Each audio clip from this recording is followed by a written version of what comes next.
ఈరోజు ఏదైతే సంఘటన జరిగిందో అందరూ కూడా విట్నెస్ చేసినారు దీన్ని లైవ్గా. నేను 2 రోజుల క్రితం ఏదైతే చెప్పానో దానికి నేను ఈ రోజు కూడా కట్టుబడి ఉన్నా.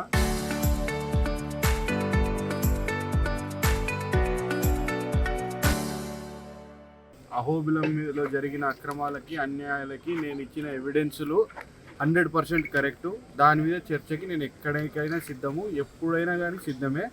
ఈరోజు ప్రభుత్వం మీ చేతిలో ఉంది, మీరు పోలీసులు మీ చేతిలో ఉన్నారు. మీరు పోలీసులతో మాట్లాడుకొని మీరు మాకు టైం ఇప్పియండి. ఆ టైంకి మేము ఎక్కడికైనా రానికి సిద్ధం. ఇదంతా మీరు అక్కడికి వెళ్ళి ఇక్కడ మా దగ్గరికి పోలీసులను పంపించి మమ్మల్ని ఆపించి ఇవంతా వద్దు. రేపు ముఖ్యమంత్రి వస్తున్నాడు, ముఖ్యమంత్రి వస్తున్న స్టేజ్ మీద దీనికోసం చర్చ చేయాలన్నా కానీ మేము సిద్ధం.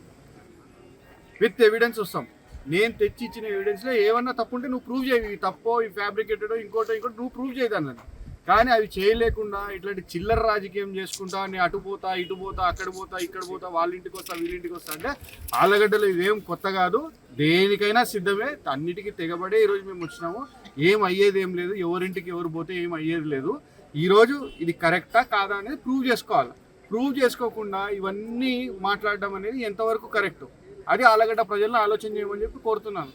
ఈరోజు మీలో ఆలగడ్డ ప్రజల్లో కూడా ఎంతోమంది నష్టపోయిన వాళ్ళు ఉన్నారు వీళ్ళ వల్ల. వాళ్ళు ఒకసారి ఆలోచన చేయండి. మీరు ఇదే విధంగా అట్లనే ఇళ్లలో కూర్చున్నారంటే నొప్పి తగిలి కూడా రేపు పొద్దున వీళ్ళు ఇదే విధంగా ప్రవర్తిస్తారు.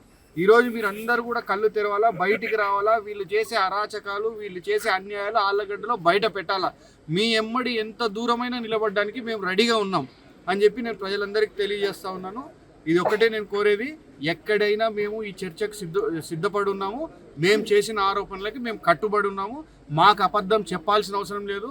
ఆ దేవస్థానాన్ని మేము మా కుటుంబం కానీ మేము కానీ ఎంతో ఆధ్యాత్మిక దృష్టితో ఎంతో అభిమానంతో మేము అహోబిల లక్ష్మీ నరసింహస్వామిని కొలుస్తూ ఉంటాం. కాబట్టి మాకు ఆయన విషయంలో పెట్టి రాజకీయం చేయాల్సిన అవసరం లేదు. ఆయన రూపాయి ఒకటి మాకు తీసుకోవాల్సిన అవసరం లేదు దేవుని దయ వల్ల. కాబట్టి ఇలాంటి చిల్లర రాజకీయాలు మానుకోమని చెప్పేసి ఈరోజు అధికార పక్షంలో ఉన్న ఎమ్మెల్యే అఖిలకి నేను చెప్పడం జరుగుతాం.